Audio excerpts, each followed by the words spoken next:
Rajon Rondo. Well, alam naman natin mga ka-One Stories, matagal na nga pong usap-usapan ngayon sa social media at ng mga fans ang pagiging coach ni Rajon Rondo. Kung inyong ang matatandaan, lagi nga nitong pinupuna ang mga gameplay ng Lakers at nagbibigay payo sa ilang mga players. Kapansin-pansin rin naman ang palagian nitong panunood sa mismong arena ng Los Angeles Lakers. Kahit nga si LeBron James at Anthony Davis nagsabing nagulat sila bakit hindi nagko-coach ngayon si Rondo dahil alam nilang malaki ang kaalaman nito sa basketball. Tinawag pa nga itong basketball genius ni LeBron, nangangahulugang sakto sa pagiging coach ng isang basketball team. And good news rin naman dahil ayon nga mga ka-One Story sa lumabas na balita, kinukonsidera na ng Lakers na kunin muli ito para maging parte ng coaching staff na binubuo ng Lakers. Eto na nga ba ang hinihintay ni na LeBron at Anthony Davis?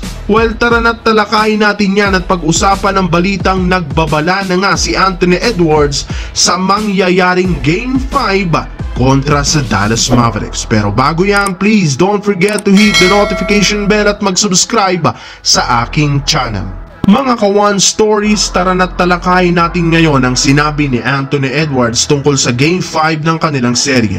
Kasabay nga po ng pagkapanalo mga ka-One Stories ng Minnesota kahapon, mismong si Anthony Edwards na ang nagsabi na magkakaroon nga talaga ng Game 6. Well, ibig sabihin lamang nito, sinisigurado niya nang mananalo sila sa Game 5. Confident nga ito mga ka-One Stories na mananalo sila sa kanilang sariling bahay. Kung inyong ang matatandaan na natalo nga po ang Minnesota sa Game 1 at Game 2 sa kanilang home court. Kaya naman kahit man may history sila ng talo, alam nga nitong malaki ang kanilang tsansang manalo sa Game 5. Isa nga po maganda ang nakuha nilang momentum sa pagbalik sa kanilang home court na piniguradong kahit si Karl Anthony Towns sinabing gaganahan silang ma-extend pa ang serye at mapababa sa 3-2 ang kalamangan. Sa naging interview pa nga nito ni Anthony Edwards mga ka-One Stories, idinagdag nito na babalik pa sila sa home court ng Dallas para balikan ng mga fans na nanta-trash talk sa kanya. Isang malaking pangako nga ito para sa mga fans ng Timberwolves na kung hindi niya magawa o matupad, paniguradong malaking sampal ang pinagyayabang niya sa mga Dallas Mavericks fans. Sa kabilang banda naman tungkol sa hinihintay ni na LeBron James at Anthony Davis. Alam naman natin matagal na nga pong pinupuri ni na LeBron at Davis si Rondo dahil sa mataas na basketball IQ nito. Ayon pa nga sa sinabi ni Davis, nagulat nga siya bakit hindi ngayon nagko-coach si Rondo sa kabila ng talento nito.